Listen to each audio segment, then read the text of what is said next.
बोलो बच्चे, बहुत परेशान नजर आ रहे हो। जी ये बाबा हम बहुत परेशान बानी। क्या हुआ, काहे परेशान हो? ये बाबा हमरा ऊपर कोनो लड़की ध्यान न देतारी, बहुत भाव खातारी। अच्छा ये बात है। जी ये बाबा। चलो हमारे कुटिया में और अपना एक एक समस्या बताओ, इसका समाधान हम कर देंगे। जी ये बाबा, चलिए जल्दी चलिए बाबा।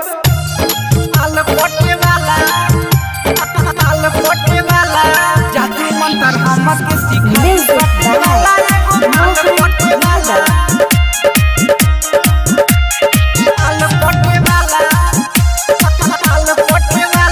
आप सुन रहे हैं चमक म्यूजिक रौरा से बाबा एगो करी लेनी हो बाबा।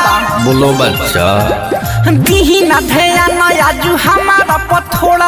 पूरा ध्यान है, आगे बताओ। अरे हाँ बच्चे। रौरा से बाबा एगो करी लेनी हो दीही ना ध्यान आजू हमारा पथोड़ा। जादू मंत्र हमके सिखा दी, सटे वाला एगो माल पटे वाला। सटाला पर एको घंटा जाई डटे वाला एगो माल पटे वाला। जादू मंत्र हमके सिखा दी, सटे वाला एगो माल पटे वाला। अरे सामान पटैबो नाम चंपा खुशबू झाटना। अरे साहब चेहरवा शीशवा में देखला सरल चलल बाने माल पटावे। ए बाबा ऐसन मंत्र मारी कि सालवा के सामान बिला जाओ। ना ये बाबा, हम खुद रणुआ आदमी बानी, ऐसा उपकार करे कि जिंदगी भर नाम ले में बाबा। अरे टेंशन मत लो बच्चे, आगे बताओ तुम्हारे साथ क्या क्या होता है।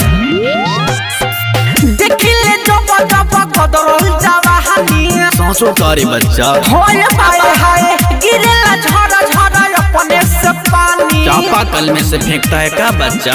ना ये बाबा बोरिंग में से फेंकला। आए हाय देखिले जब जब कदरल जवाहनी। गिरेला झर झर अपने से पानी। दीही ना भभूत देही पछटे वाला एगो माल पटे वाला। सटाला को एको घंटा जाई डटे वाला एगो माल पटे वाला।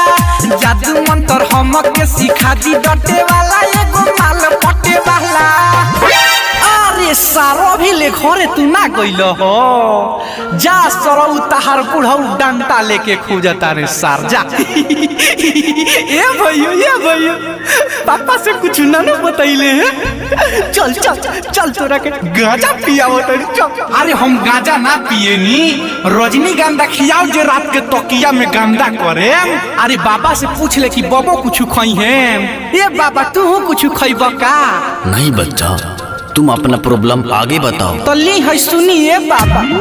आए हाय विनोद यादव से खूब बतियाली। अरे सबर कर बच्चा, तुम्हारा भी सेटिंग करा। हाँ हाँ बोली जे हम कुछ देवे लागे गाली, देवे लागे गाली। ये बाबा यादव विनोद से खूब बतियाली। बोली जे हम कुछ देवे लागे गाली। सटे के सूरज संगे दिन कटे वाला एगो माल पटे वाला। जादू मंत्र हमके सिखा दी, सटे वाला एगो माल पटे वाला। सटाला को एको घंटा जाई डटे वाला एगो माल पटे वाला। अरे होई ले बेटा, जंतर बनवा के पहन ली है, तोर मनोकामना पूरा हो जाए।